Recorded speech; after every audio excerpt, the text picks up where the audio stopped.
नमस्कार, प्रणाम.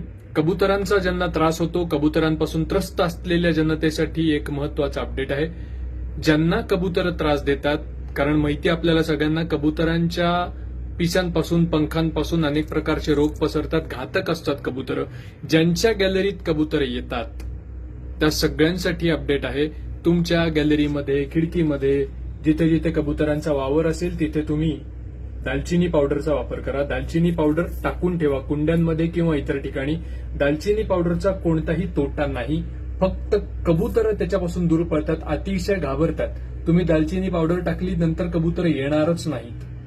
आणि जेव्हा दालचिनी पावडर उडून जाईल किंवा भिजेल, नाहीशी होईल, तेव्हा पुन्हा दालचिनी पावडर टाकायची. मी तुम्हाला माझा व्हिडिओ दाखवतो, माझ्या गॅलरीमधला मी तुम्हाला सीन दाखवतो. अशा प्रकारे तुम्ही दालचिनी पावडर, आता जे ब्राऊन रंगाचं दिसतंय ती दालचिनी पावडर आहे. अशी दालचिनी पावडर तुम्ही तुमच्या कुंड्यांमध्ये किंवा गॅलरीमध्ये किंवा जिथे कबूतर येतात अशा ठिकाणी टाकून ठेवा. कबूतर दूर पळतील. आणि अजून एक महत्वाची गोष्ट म्हणजे इतर कोणत्याही पक्ष्यांना दालचिनीच्या पावडरचा प्रॉब्लेम होत नाही. फक्त कबुतरांनाच याचा इफेक्ट होतो आणि कबूतर याच्यापासून दूर पळतात. त्यामुळे सगळ्यांनी नक्की याचा वापर करा. जास्तीत जास्त लोकांना शेअर करा आणि ही रेमेडी सगळ्यांनी वापरा. कबूतर, दालचिनी